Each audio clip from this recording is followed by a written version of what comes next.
hair typically grows about 6 inches per year. During the same period as a number of strands may be growing, your hair will also experience shedding at the same time.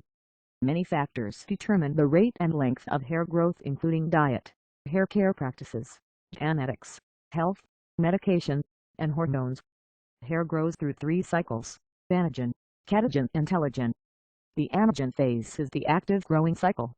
During this phase, hair grows 1 centimeter every 28 days and stays in this growth phase for 2 to 6 years. Depending on the length of time one stays in this active phase will determine the common length of their hair.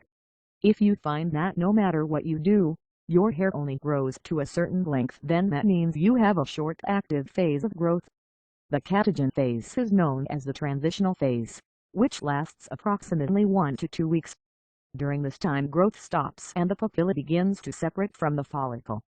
This process cuts the hair off from its blood supply and from the cells that produce new hair. Only 3% of all hair is in this phase at any time.